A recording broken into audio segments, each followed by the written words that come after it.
Hey, what's up, everybody? Thought we'd start the live stream over by the creek here. It's going to be a hot day.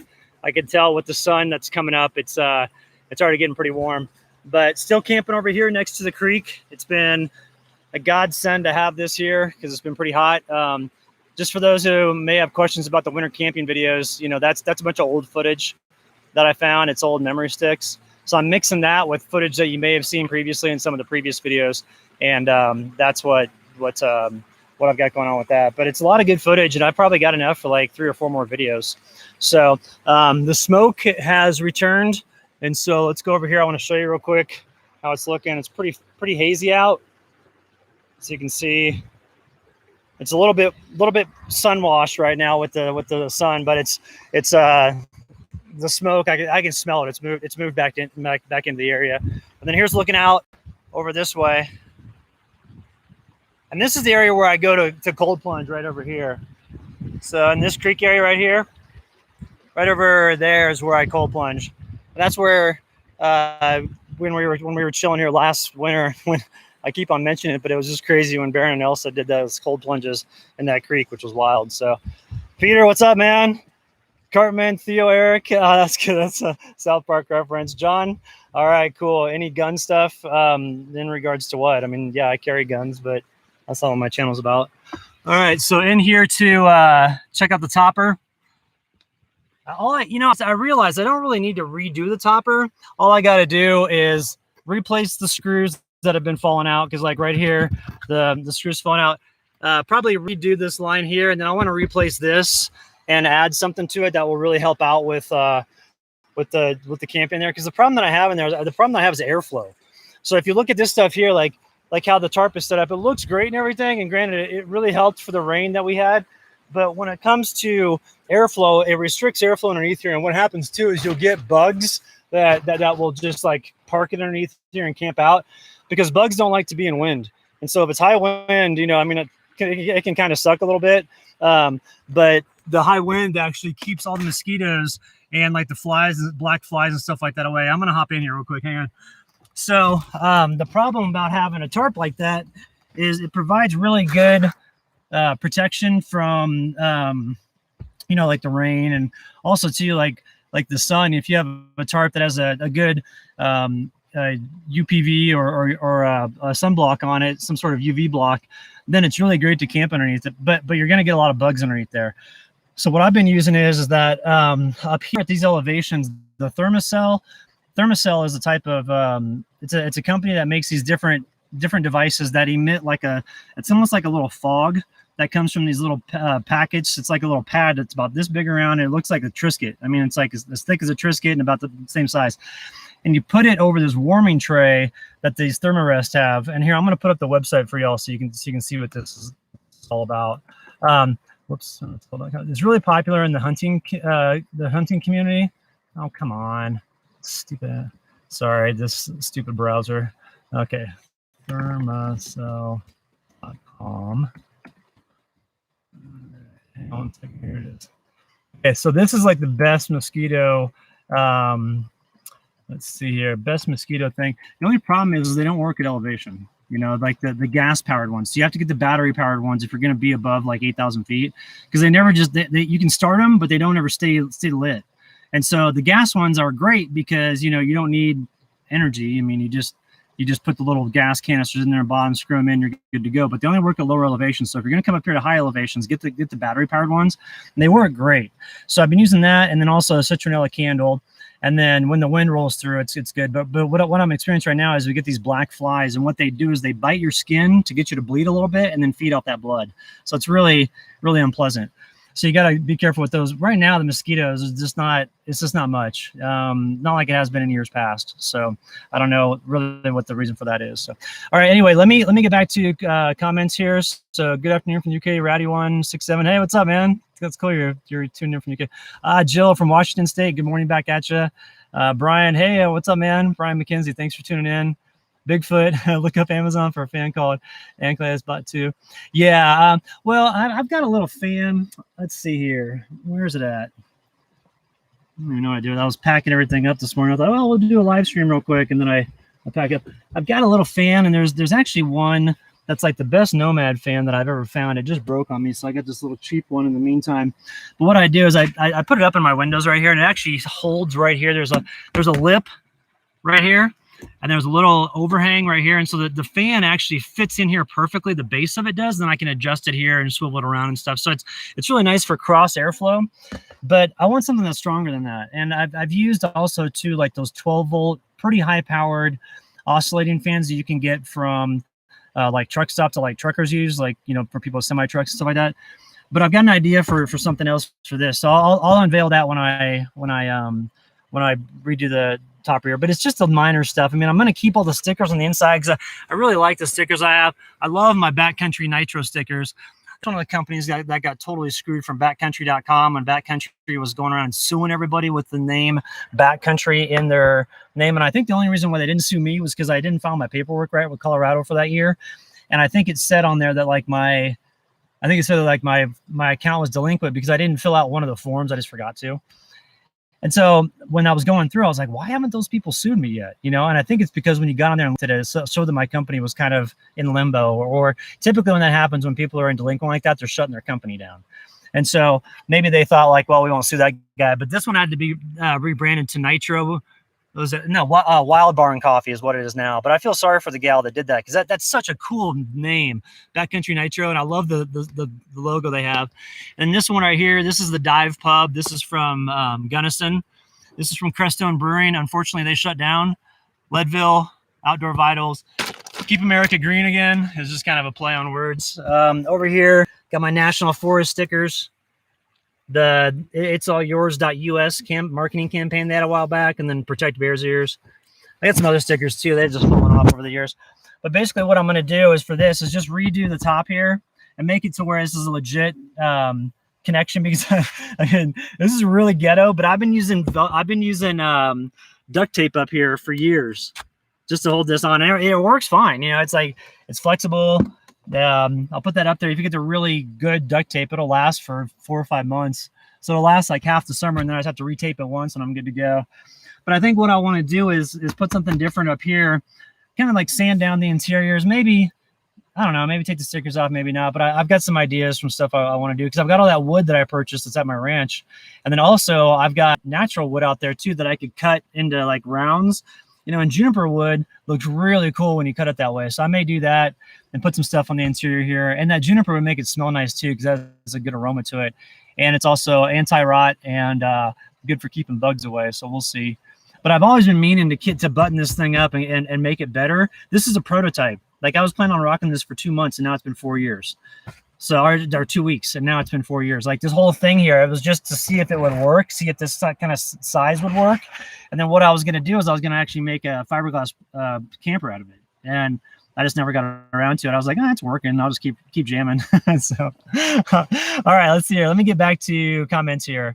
All right, let's see. Vanessa Bristol, is that your name? Yeah, my name's Brian. My name, love your videos. It's also very informative. Oh, cool. Thanks. Yeah, I'm trying to use my videos to kind of every once in a while put in like advice of what to do in your backyard, just to make things easier for everybody. And also too, like that post that I put up about the what does off-grid mean. I just think there's a lot of misconceptions out there from like Discovery Channel and things, because like everything on Discovery is off-grid, you know, and it's like, hey, is it really? You know, and some of the stuff that just say is off-grid is actually like self-sufficient homesteading, because people will come at me and be like, you're not growing your own food, you don't have your own animals. I'm like, yeah, I live in a truck. Like, where's the disconnect there?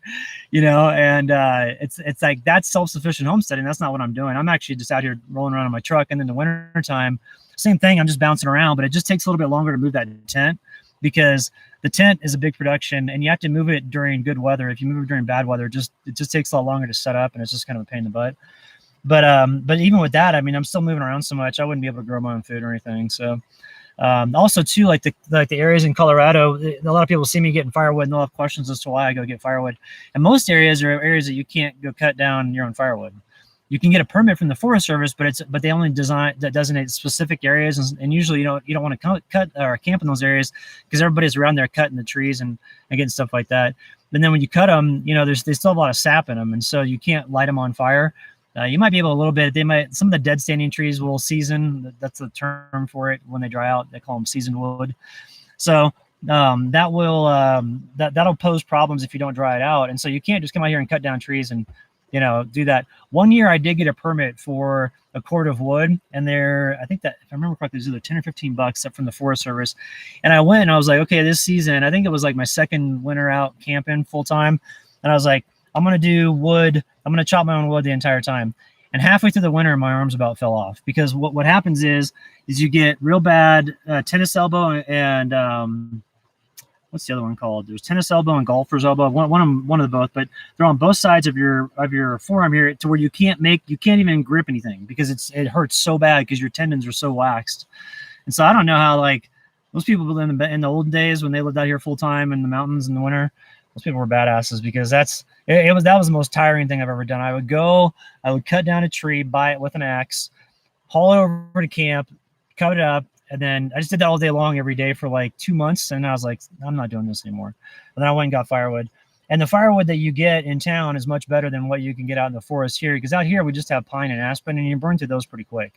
And so, like, the firewood broker that I go to that's in Poncha Springs, they're awesome. And they have like 17 different types of hardwood. And they also have woods that you can get there for cooking. And so, like, they're known around the area for having really good stuff. So I can go there, I can get black walnut. I can get cedar, different types of cedar woods for if I want an aromatic kind of aroma to my burns in the tent. You can get apple wood, you can get mesquite, all that stuff. And then you can get pine and aspen too, obviously, because that's the most readily available here. But, you go over there and you get that, and it helps out with camping, especially in the tent that I have. Because if I was in oh, here, check it out real quick. Sierra's out there running around. What are you doing, sweetie? She likes to run along the creek bed and just kind of checks things out. Hey, don't go far. Sierra, hey, don't go far. Stay close. Good girl. But anyway, that's a little information about the wood that I get. So let's go back through here real quick and see what's up to everybody. Carmen, Theo, Eric, tried the thermosol before. No scent, really. It's a really good. Yeah, that's the one thing that's nice about it. It doesn't have a smell to it. So it's not like when you put on bug spray to just get that real bad smell. It's not like that at all. It has like a little bit of a fog that you'll see coming out initially, but then it dissipates around you and creates like a 15-foot barrier all the way around you. It's just awesome.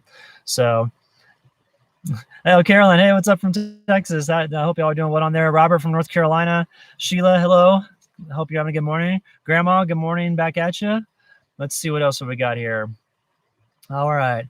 Shahid Ronaldo. Hi, I love watching Sean. Cool, thanks. They call me Roy. Seen the pizza up top. Yeah. So I got these different stickers. Got pizza right here. I've got a cactus that's right up there. Got a mushroom right over there. I've got more mushrooms right over there. I'm a psilocybin fan.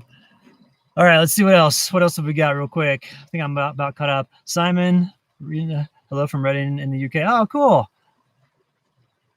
Right on. Jennifer, good morning to see you. ZRO, happy Sunday, y'all. Happy Sunday back at you, brother. John D, what's up from Massachusetts? Cool. All right, cool. Oh, Mike from Austin, Texas. Heading to Central Colorado for the first time, fishing and camping in North Fork. Oh, that's a great area. All the areas above North Fork are awesome. So if you go to North Fork, if you camp at the reservoir, you can camp. There's a campground there, or if you're on your way up, the campground actually doesn't have any cell reception. None of the areas up there in that cirque do. But right before you get to the campground, there's some dispersed campsites that are like, there's one that you pull up on the left, and it's kind of a steep one that you go up on, but that has cell reception. There's another one that's still on your left, I believe. As you're coming up, you would kind of back into it, and has this great tree outlook that looks that way. You'll have cars that drive by, but it's no big deal because there's not a bunch of people that are up there on North Fork. And this time of year, it's not going to be crazy. It's not a holiday or anything. So up above North Fork, you have Arthur Lake, Island Lake, and oh gosh, what's that other one?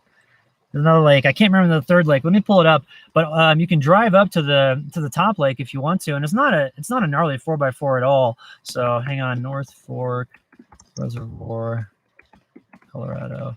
The one that's right above it, I always forget the name of that one. But there's 3 above it this circuit, and they all have excellent fishing. I did hear that Arthur Lake, though, unfortunately had a winter kill recently, which really sucks because Arthur Lake had huge fish in there. They have big cutthroats.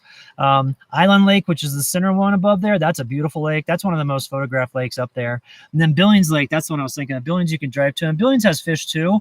It's just not not the best fishing at Billings. Out of the 2 lakes that have fish there, I'd say go to Island. And then North Fork Reservoir, that lake fish is really good. You have rainbows, browns, rainbows and cutthroats in there. I've not caught brooks. I've not caught any browns in there. So, but what you do is they have feeder streams that are coming down from all those lakes. So you got Arthur Lake coming in on the south side. On the west side, you've got Island Lake coming in, that feeder stream, and then you have the Billings Lake feeder stream. So if you park it at any one of those feeder streams and just cast out from there, whether you're fly fishing or spin casting, a lot of fish will be parked in that area because they're waiting for food to come down. So if you just go there and cast out, or maybe go sideways from it and cast across the stream and then pull your lure or fly back that way, you'll get a lot of fish. So I like going up there. North Fork is beautiful. It's incredibly awesome up there. And it used to be a couple of years ago, they had a flood up there, and the pit toilet, the thing that holds all the shit in there, it cracked. And so they closed the campground up there for, gosh, it was like 2 years. And I used to go up there, and all it was the campground was closed because the pit toilet was closed, but you could still disperse camp all over the place. And so people would roll up there, and I'd see them, and they come all the way up there because it's a long 4x4 to get up there. It's like 5 miles of paved road and then 5 miles of 4x4. So you go up this 4x4, and it's kind of a long, bumpy road to get there. You finally get up there, and these people would look at it and say, "Oh, campground closed." And you see them kind of, and they get in their car and turn around and leave. And I'm like, "Where are you going? Like, you can still camp up here. You just can't camp in the campground areas because it's not open. But you can still disperse camp." So for like 2 years, no one went up there. It was awesome. And I used to go up to Arthur Lake and crush it all the time. I love Arthur Lake. It's beautiful. The hike up there sucks. It's only like, it's not even a mile, and it's straight up the whole way, like to where you could reach out and touch the ground in front of you because you're basically walking. Your feet are down there, and you can touch with your hands. It's that steep. But you get up there, and the cutthroats were, nice, big, healthy ones. There were even golden cutthroats up there, which are golden trout, which is really cool to see those. But unfortunately, with the winter kill, it killed them all, and I don't know if they've restocked it. So I would say don't go up to Arthur because the effort involved in it. It's a pretty lake, but if there's no fish up there, it's not worth it. And Island Lake has even better, photography and fishing. So I'd say go there. So anyway, enjoy Austin. I used to go down there for work all the time. I worked for a company based out of North Austin. So Fight for Freedom, looking forward to seeing your trick model. Yeah, it's just going to be basic stuff. It's not going to be a huge remodel. It's still going to be the same layout and everything. It's just going to be nicer. Just a few creature comforts put to it. So let's see. So Brian McKenzie, you're asking about the best freeze-dried food out there. There's a couple good ones. Like I stay away from all of the big ones, like Mountain House. That'll wreck you. Same with the other big ones. I'm trying to think. A lot of the stuff that I see is regional, like for good food, because I think there's the Honest Food Company, and that's from Maine. And they're pretty good. There's one out of Boulder, and I can't remember the name of them. But if you basically go into any store, and if all they have is Mountain House, be like, screw it, don't get those because they'll wreck your stomach. They got too much sodium, and you're basically just fart all night, and you just don't want to deal with that. And so, and their flavors aren't very good. But like the stuff where they said they use real ingredients and that it's real food that they dehydrate, look into those because those are the best. And what I'll do when I get done with this is I should probably do a blog post about that, and I'll research the companies that have good food, in my opinion, and the ones that I've tried, and then I can put those up there and put the link on my community section because it's hard to figure out. And Mountain House is available everywhere, but it really sucks. Like it's really not good. So I wouldn't recommend Mountain House for anything. I wouldn't even feed that to. I wouldn't feed that to Sierra. I wouldn't feed that to any dog or anything. So just don't go with Mountain House. Go with something local and see if you like. There's one called Trailtopia. Trailtopia's got really good food. Like it's delicious. I eat it. There's some of them that I'll get. They have a breakfast. I think it's Trailtopia that has this breakfast, or is it Trailtopia? I don't know. I'll have to look it up. Like I said, I can't keep all the names straight in my head. But there's this one that has this breakfast that's like a granola thing that has blueberries in it, and then it has powdered almond milk in there, so that when you put your water in the milk, it comes to life. You let that sit for 10 minutes, and it's one of the best breakfasts that you'll have out here. And it's easy. It's just easy to make it. It's like on the mornings when it's really, really bad weather in here. If it's like the fall or the spring and it's cold, I don't feel like getting out and cooking on the tailgate. I'll just sit in here. I have my little table right here to the side. I'll do coffee on here. I can have my little backpacking stove right here. I can reach in the back here And what I'll typically do is I'll store all of the backpacking mules right down underneath here that I can reach over there and grab them and then have my breakfast and still sitting here and just relax. So it's pretty nice to do that. I would just say go anything you can go with that's 100% natural. Go with that one because it's going to taste the best. The ones that I've found which are okay, like Patagonia, what is it? Patagonia provisions, backcountry provisions. Those are okay, but they're kind of like weird recipes. I don't know if they're trying to be cool. You know how Patagonia always tries to be, like, oh, we're the best. They have like some weird recipes that I've used them, and they taste okay, but there's stuff that's better out there. So I just think that, looking and also look at what you think is going to taste good out here. Because the last thing you're going to do is get a meal that you think like, oh, that might sound great. And if you haven't tried it before, you might get out here and it really is not very good. So, nutrition's key. And I say, if you're going to go with any dehydrated stuff, go with the good stuff and let it hydrate. Like let it sit past its time that it says 20 minutes. And when it says like, hey, if you let it sit for 20 minutes, it's ready to go. That's when like it's first really palatable. Let it sit for 30 and then it'll really all soak in. And you'll notice that like the blueberries that are all crumpled up and tiny, they'll get back and full again. So, that's with like Sierra's food right now. It's a dehydrated food. And if I let it sit for 10 or 15 minutes, it really comes back to life. And she seems to love that stuff. So just heads up. All right, let's see here. How's your dog doing this morning, John? She's doing great. Sierra's doing well. She's sleeping underneath the truck right now. Have I been to Rifle, Colorado? Yeah, I've been through Rifle. I don't really camp around that area. I keep going west, and I go to McGinnis Canyons, kind of like southwest of Matt, Colorado, right on the Utah border. That's a cool area out there. So I like camping out in that area. But I've been through Rifle. Rifle's a cool little town. I'll stop off in there and grab groceries and supplies and stuff like that. So Van City Adventure Life, what's up? Or Fan City Adventure, not Adventure Life, sorry. So, all right, Alana Hart, what's up? Let's see, how about everybody else? Let's see, hi from, so this was a question that we have from Australia. How hot has it been for us as of late?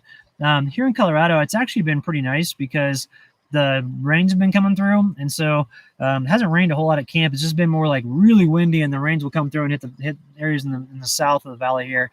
But temperatures during the daytime have been like in the 80s, then at night like in the low 50s, high 40s. Some other areas of Colorado are getting up in the hundreds, but right now where I'm at, it's pretty comfortable.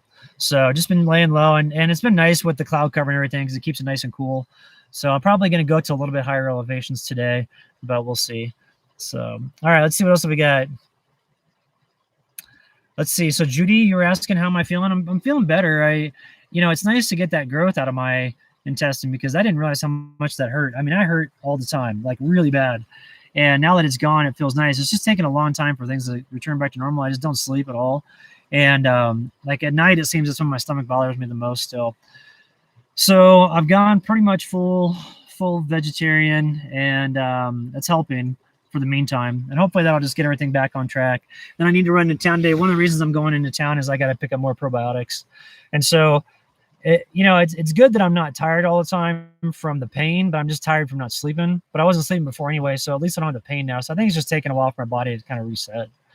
But it's just frustrating because I can't really make plans with anybody. I don't want to make plans with anybody because I don't know how I'm going to feel. Generally, I don't feel like getting together with anybody right now. And so it's frustrating because it can be kind of self-isolating, and self-isolation is kind of my thing, but I don't mind seeing people. So, but it is what it is. And we'll just I'll keep after it and just keep making sure I'm doing the right things for my health. So let's see, Desert Deb, you were asking where was breakfast served. I cooked it up there on the tailgate, and then I just had breakfast right in here. I was using my Blue Eddy ACS 50 battery as like kind of like the place where I would put the computer here, but that's also my little table when I'm eating. So I'm going to do a review on that. That's my next video. I've already been shooting a bunch of it today or yesterday. So, all right, let's see here. Let me answer a few more questions. Let's see. Oh, okay. So this is a good question. Someone was asking about my electric chainsaw. And so what I've got with that is I've got the big battery behind my truck seats here, and in the cab of the truck, that's the EB150. That's a 1500 watt hour battery. So I could charge up that. I have two batteries that I use for the chainsaw. Let me grab it. I'll actually show you. right, hang on 1 second here. Whoa. It's not good for the electrical cord. I didn't realize that was still plugged in, and I yanked it out real quick. Okay, so on my chainsaw here, so I've got these batteries. I opted to go with the 4 amp hour lithium ion 40 volt batteries. I've got 2 of these, but you can get the 8. I think there's a 6 amp hour or an 8 amp hour one. I probably just recommend going with the bigger ones. I just got those because they were on sale as for a multi-pack. And then what I use for the battery to charge it up is I've got the main battery in the back of my truck here. And that's right here. And so I'll use that for charging up the big stuff that I have, like my drone. Also the, obviously the chainsaw battery and all that stuff. But I've noticed that with that chainsaw, I mean, those electric chainsaws, they jam. You hit the go button on it and it's 100% going through. There's zero hangups. Like with a 2-stroke when you're hitting the gas and it, like every once in a while you'll hit a knot and it'll go and kind of bog down. This just keeps going. So I'm really impressed with the cutting power of it. It's really awesome. With 2 batteries of that size, the 40 volts, 40 amp hour size, I can get 4 hours of solid cut time with that. And that's a ton of wood. So if I have all my wood organized and ready to cut, and I've got it all kind of lined up, I can sit there and jam, and I can stack wood like you wouldn't believe.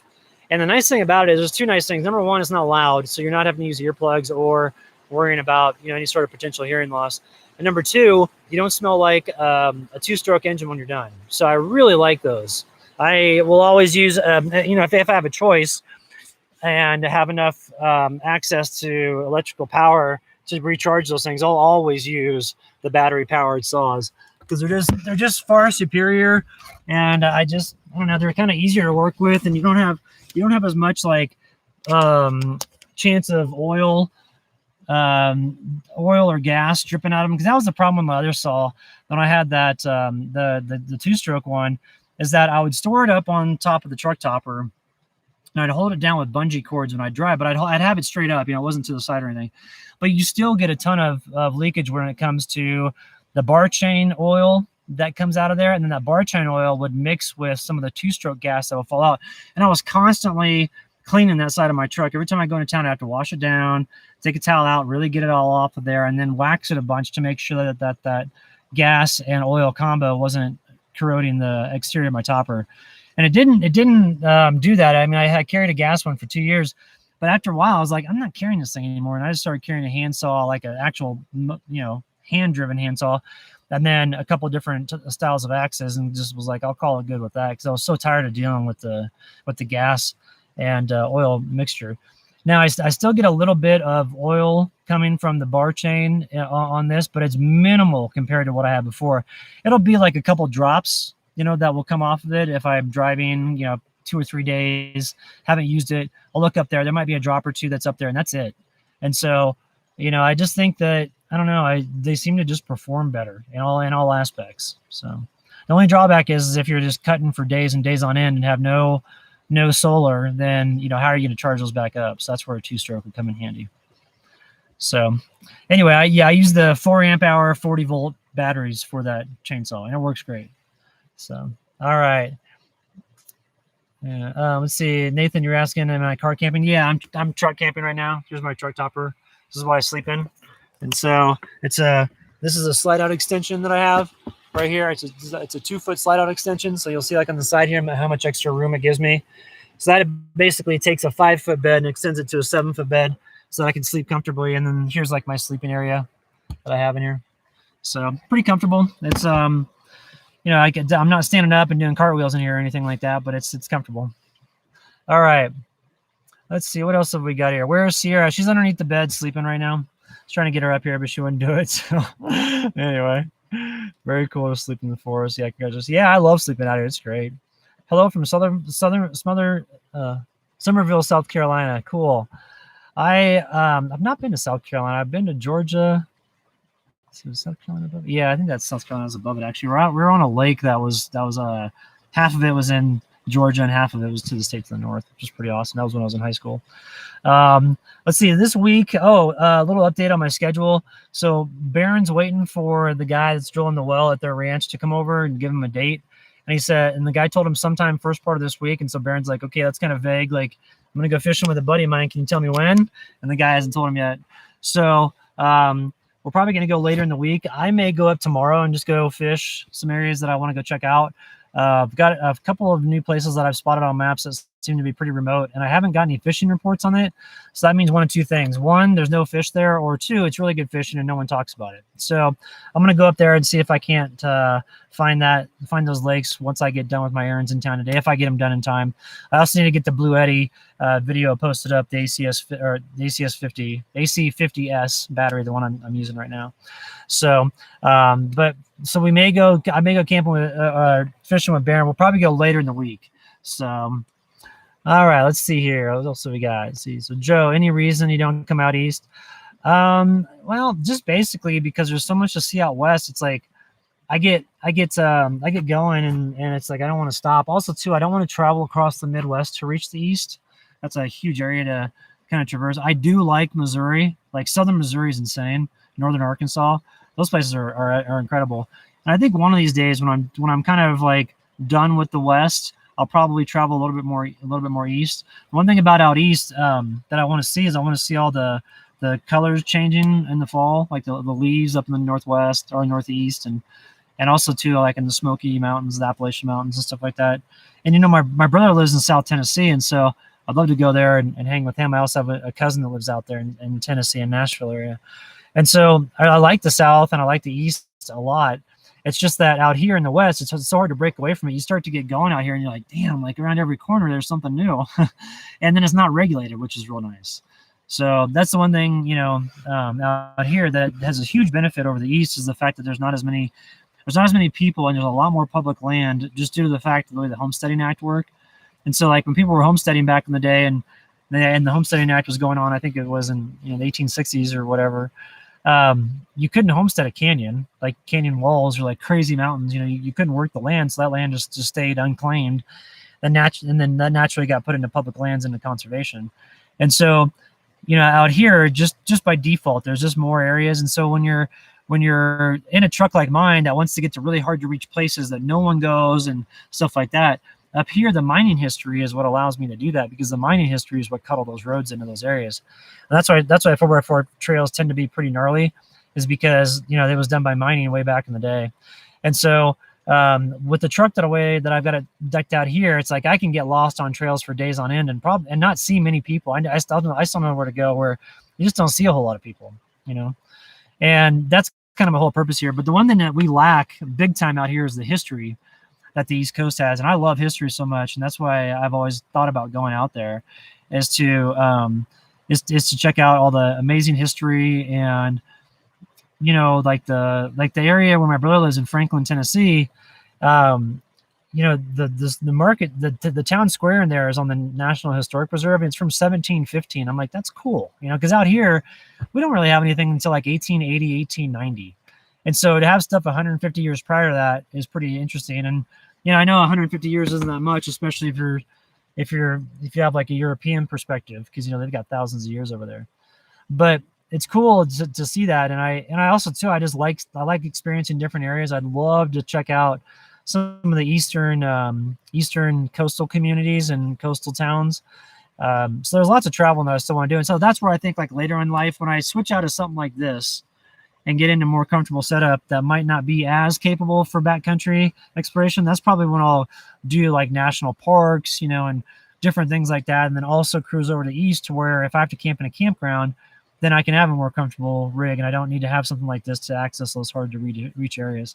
Now, I know there's still awesome 4x4 and stuff like that out there, so I'm not discrediting that in the least bit. But what I am saying is that out here, you know, it's like every state that I can go to from where I'm at now is incredible.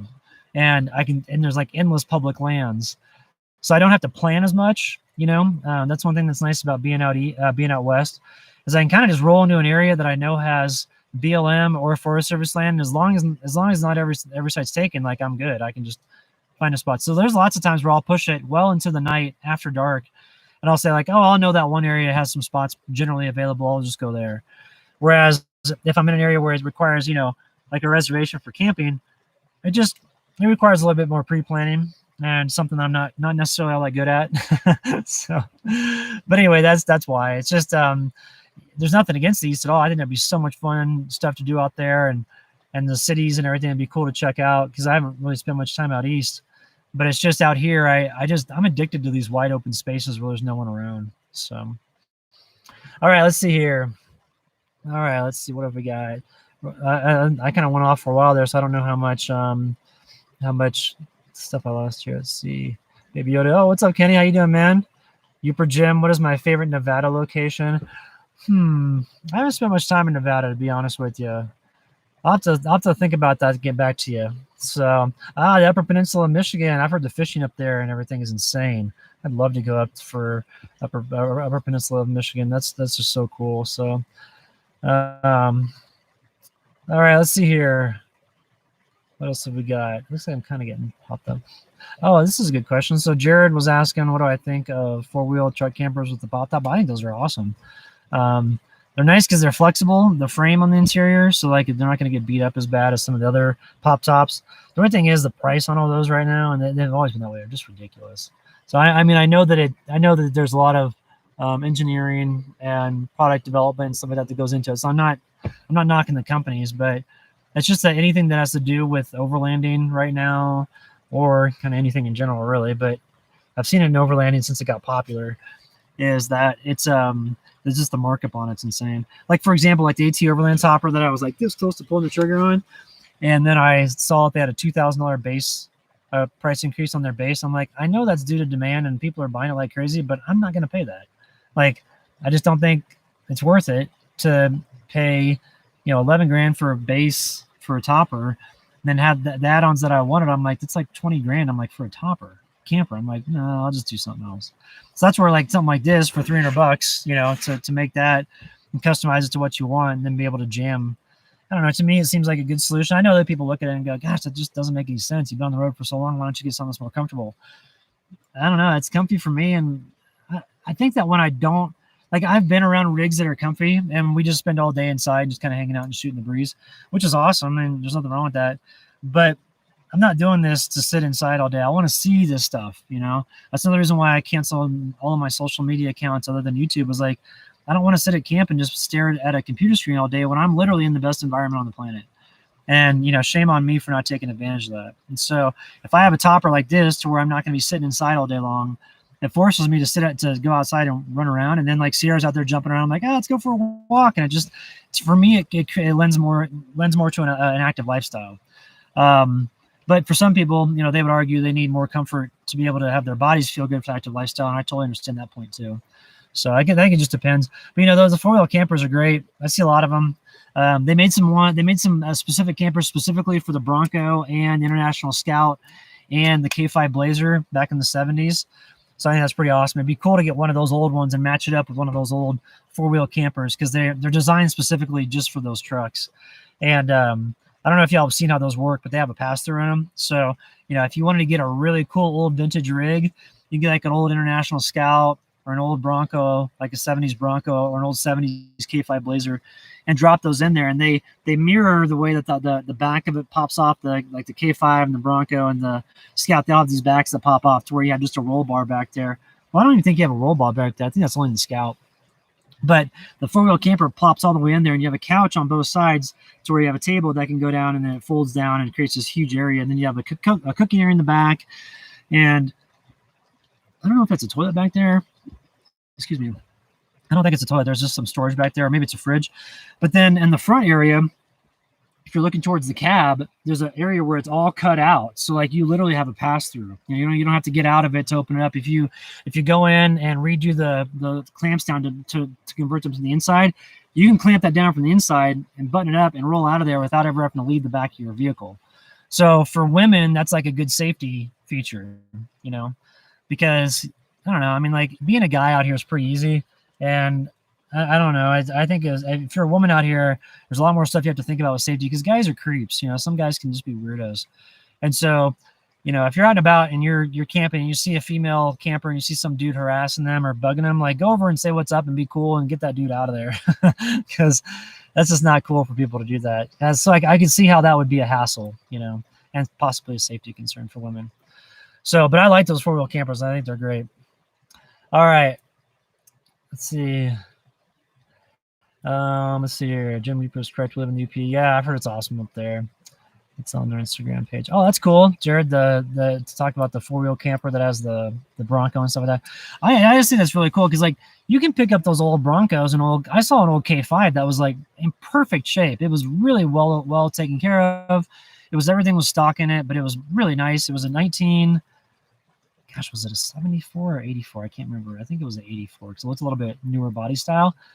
But they wanted like 16 grand for it, which I think, okay, if it's in really great shape, that's a great truck.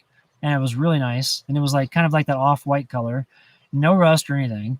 And then you can pick up one of those old 4-wheel camper ones for a couple grand, make maybe 6-7 grand or something like that. You could be all in with a really nice 4x4 capable rig with a really comfortable camper on the back that doesn't add much to the overhead clearance at all, doesn't do anything to the weight, and the vehicle will perform fine.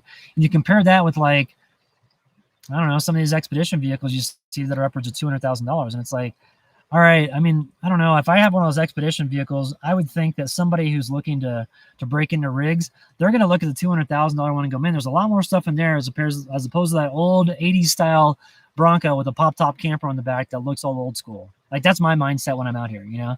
That's why my truck has always stayed pretty inconspicuous as far as not having a huge camper on the back and stuff like that, because I think, like, it's just a target, you know, and especially if you're out in the middle of nowhere and you're at a trailhead where no one's at, it can be hard to get to. You know, if somebody comes back in there and sees a super tricked out rig and no one around, you know, you never know. They might try to dive into it. So, all right, let's see.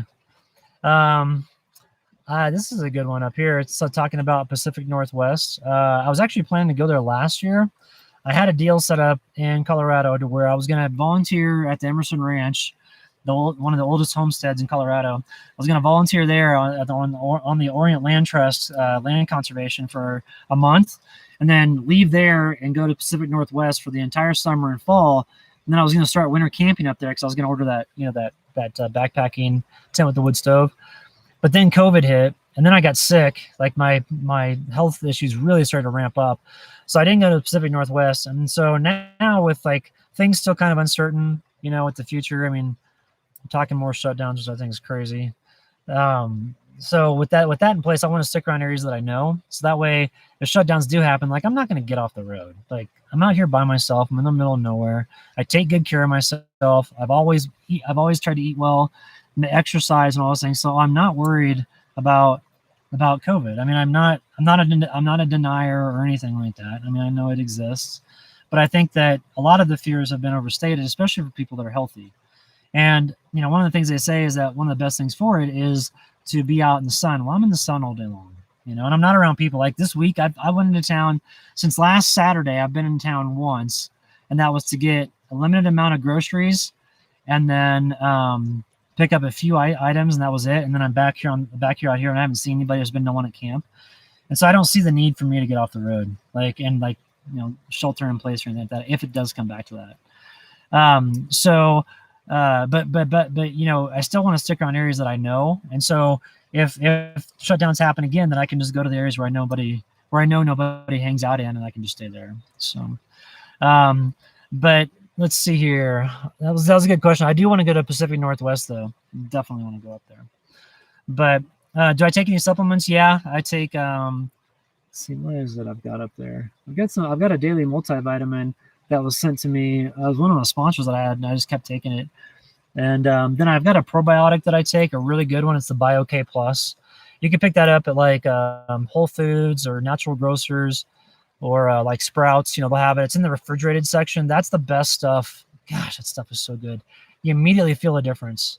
And so BioK, just like the letter K and then plus. They have, I'd recommend like, they have all these different flavors and all these different bases. They have like a rice base and a soy base and a dairy based.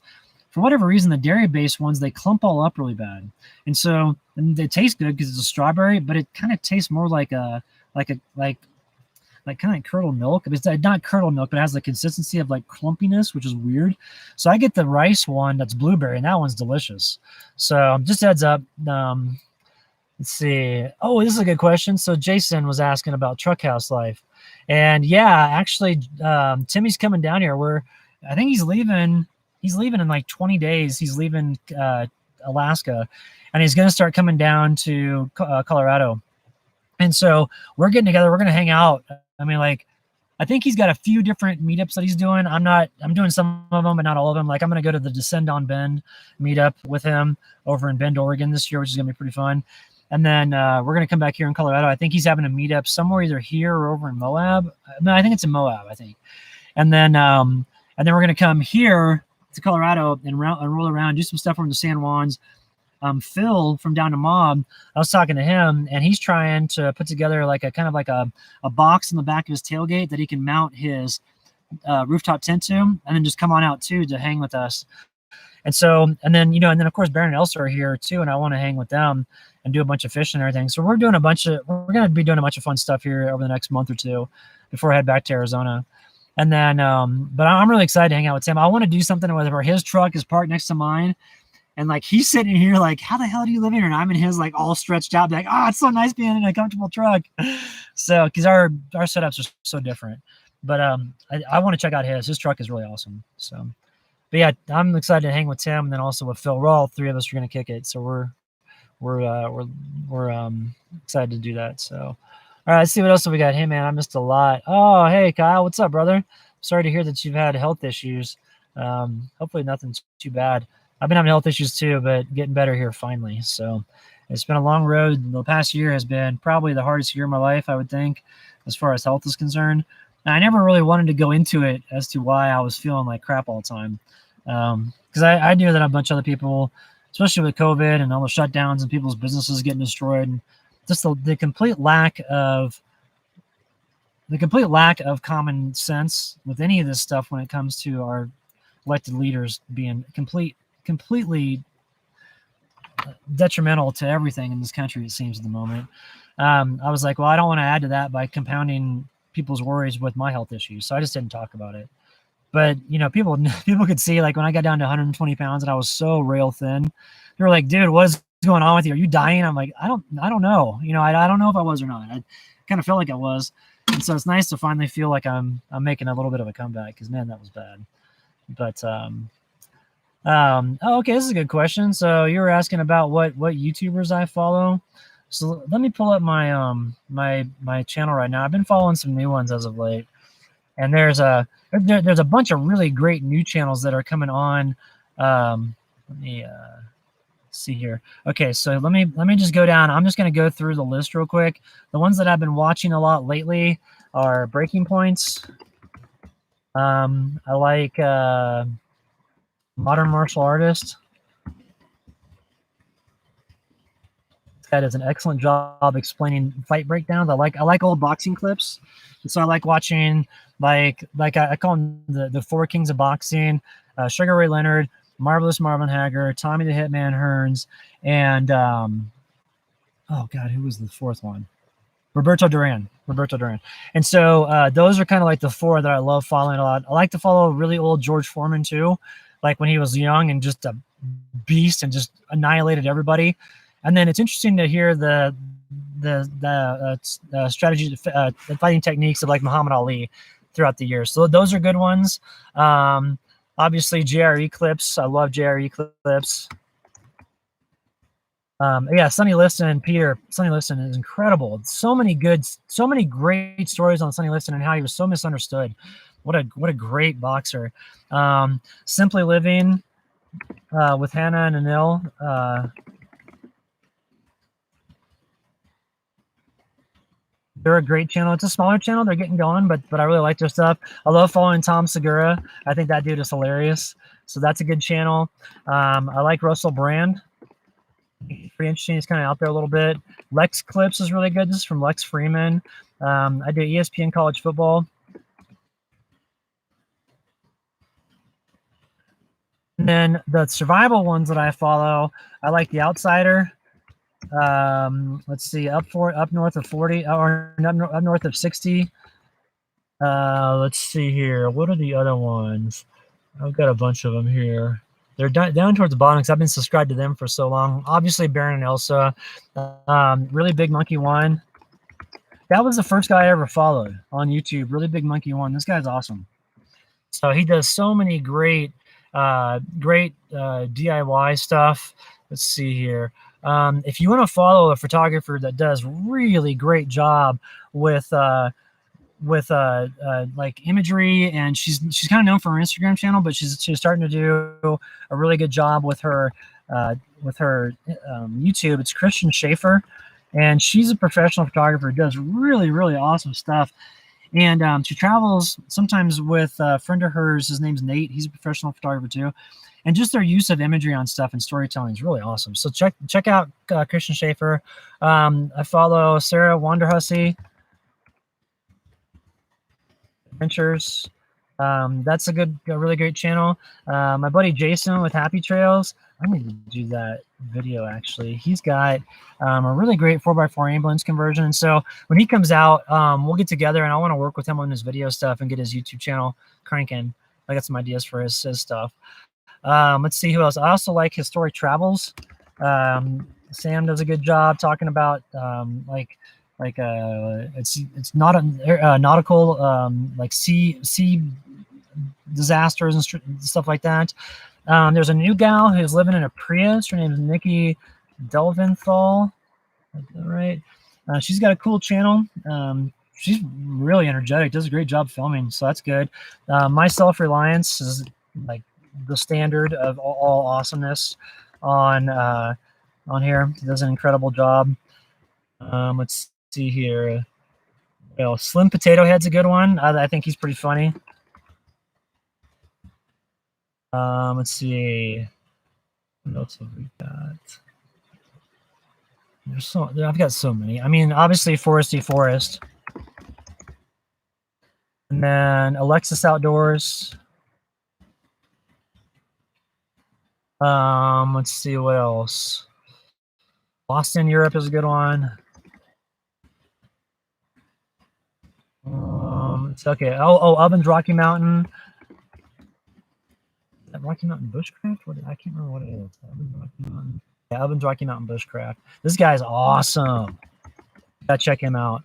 So he's really good. Tim Dillon Show. That's not survival, but just hilarious because Tim Dillon is absolutely hilarious. Let's see here. Fish Wranglers, Ryan. Let's see here. What else have I got? Those are kind of the big ones. Bush Radical, I like that too. Jay Laguerre. Dual X. That guy makes some really cool build outs. Dual X does some really good build outs. I've been doing it a long time. Corporal's Corner. Let's see a few else. Sorry, I'm going through a ton. Steve Wallace, obviously, he's got good stuff. The only thing I wonder about Steve though is like all of his stuff is like subject driven. And I moved away from subject driven videos because I was like, I'm running out of subjects here. And so I know all this stuff is really extreme camping things, but I'm wondering how many more ideas there are of that. Because like eventually I think channels have to migrate to like lifestyle videos and talk about what it's like to live this way as opposed to just idea videos. Because after a while you run out of ideas. Like all of my truck camping videos that I did originally were just how-to stuff and like explaining truck stuff. And I finally got to a point I'm like, I have nothing else to talk about. Like I've gone over everything. So you'll see that with some channels sometimes. I'm not saying his, but sometimes you'll see it to where some channels that have a specific topic, they'll just run out of juice because they have nothing more to talk about. So another channel I want to mention really quick, Advoco Makes. This is a really cool channel. I think this guy's Russian, and he goes out in the forest and does all these crazy builds by himself, which is really cool. Another one that's cool, that's awesome, is Bound for Nowhere. That's a good one. And then if you want to see really cool Central American ruins, Brian Forrester is probably the leader on this one. Forrester, yep. So that's a good one right there. Let's see, what's this one here?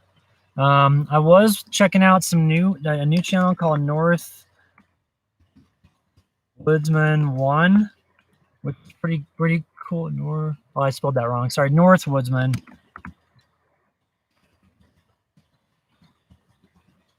That's a cool one. Primal Outdoors. Outdoors is great. Overland Bound. Let's see what's got one here. Oh, thank you. I appreciate it. Let's see what you got here. I love Wonderfest. She's yeah, she's hilarious. Southern New Mexico. I was actually just looking at property online there in some places in southern New Mexico. I love southern New Mexico. There's such great stuff down there. I was actually thinking too, I was like, okay, I got like a month to kind of, well, maybe like 3 weeks to kill before Tim gets here from Truckhouse Life. I was like, should I go to South Dakota and get my driver's license, or should I go to southern New Mexico and go hit all those awesome hot springs? So anyway, so let's see here. What else have we got? Oh, I got to do this one. This is Tristan from SUV RVing. Tristan's awesome. He's like one of the most authentic guys out there, and he just keeps plugging away at these great videos, and he does such a good job of doing that. So I would say check out Ava Subak. Oh, okay, I'll check that out too. Thanks, Alpine Loop. And Jim Baird, Alone Winner. Oh, okay, cool. I'll check him out. But check out Tristan with SUV RV, and he does a really great job with those videos. And let's see, what else have I got?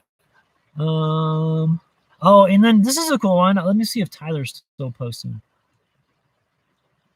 He's got some really cool stories on here. My Journey to Primitive. Look at now, check this one out. So this is my buddy Tyler, and he has this series on his channel called Journey to Primitive, and he interviews some of the most amazing people that are legends, like old school legends of the survival world, like people that have been living like in caves and stuff like that for like 30 years. So check out Tyler's channel. He's got some really good stuff. So, but it looks like we got a lot of really great stuff for people that have been posting, putting up other channels. So check out all the channels that people are putting up here, and I'm going to go back through and looking at it as well. So, but yeah, that was one reason why I switched over like 2 winters ago. I switched over to lifestyle videos, because I kind of just ran out of stuff to talk about. I couldn't talk about my wood stove anymore. I couldn't talk about the tent anymore. I had gone over so many different videos with that stuff, and same with my truck. And I was like, I can't keep changing things on my truck, because number one, it's expensive, and number two, I've got it the way I want it. Like, I don't want to keep changing things just for a video. And so that's where I went from like subject driven to more lifestyle driven. And granted, there will be subjects that come up back here, because the way I do it now when I film is I used to film with a specific subject in mind, and I would set aside time and I'd set everything up and get ready for it. Now I just set up the camera and film, and then I go about my day, and the story develops. Like, the story is always there. There's always something. And sometimes there's no story. Sometimes the story is just chilling out at camp, you know? But it's like, the one thing that I learned from working with that documentary filmmaker, the guy who never did anything with the footage we shot for those 4 years, which I was really frustrated with. But I found out he's still advertising me on his channel for marketing, that he's like, did this documentary with me, which is such bullshit. But the one thing I did learn from that guy was that the story will always present itself. It always does, no matter what. So you don't have to go into a film session thinking like, oh, I've got to have a subject matter in mind. You don't. And then that's when I started getting more comfortable with these lifestyle videos and just putting the camera up and filming. And I'll film all day, and I might only have like 6 or 8 minutes of usable footage, but it tells a story. And then I don't have to talk during the videos. Cause like in my old videos, if you look at them, it's just me talking nonstop. And it was because I thought I had to entertain people with subject matter and stuff like that. And now it's like, I realize people want to tune into this because they want a window into this lifestyle. And granted, like the how-to videos are good for people that are wanting to get out here, but the majority of people don't necessarily care so much about that. They want to know more what it's like to experience this. And so that's where I feel like if I don't talk, but I have like really cool imagery that I can edit together that tells a story, then I think that that's more compelling than, how does this fan work in the backcountry? It's just not. To some people, that will be a really great video of how the fan works, but to most people, they won't really care. And so that's when I realized I'm like, I have to change my channel from that old stuff to like the new lifestyle stuff. And I like doing the lifestyle stuff better because it's more fun to edit. I thought the subject-driven stuff was kind of boring, and I'd edit it and be like, yeah, whatever, and just post it up and be like, mission accomplished as far as getting a video done, but it was kind of boring. And now with this stuff, I love it because I get to edit it together, and I get to see how I can try to make imagery tell a story without any words. Because the landscape out here is so dramatic and it's so incredibly beautiful that I've now kind of figured out the different times of days that are the best to film that stuff. And so I'll go around and I'll just film a bunch of stuff. Like, I've got so much footage over the last week that I filmed that I haven't even used yet, and I don't know if I'm going to use, but I might use it eventually. But it's just in crazy like vistas and like really great different scenery that I could possibly use in the future to tell a story. So that's where I like to change things up a little bit. So, all right, let's see what else have we got. Something actually gets made. Well, so anyway, so about this, I actually didn't sign an agreement to where the guy could release it. So, and I'm glad, in hindsight, I'm glad to have done that for the guy that was doing the documentary, because it was just that was one of the worst experiences of my life. It's just, guy had a lot of problems and looked to our film sessions as an excuse to go out and just get insanely hammered every night. I couldn't deal with that. So it's good. After like 3 years of me saying, "Hey, are you gonna edit? Are you gonna edit? Are you gonna?" and him just not ever getting anywhere with it, I finally just cut ties and just moved on. But it's just lame that he's still using my stuff on his website to say like, "Oh, I've filmed all this and look at all these things that I've done." And it's like, you didn't finish it. So I don't understand that. It's just crazy. But I'm not gonna let that person release the film, because I don't want to be tied to them. They've got a really bad reputation in the outdoor industry. So, all right, let's see what else have we got here. What type of data storage do you use? I have got a new. Let's see what I do with. Oh, it's right here. So this is a 5 terabyte.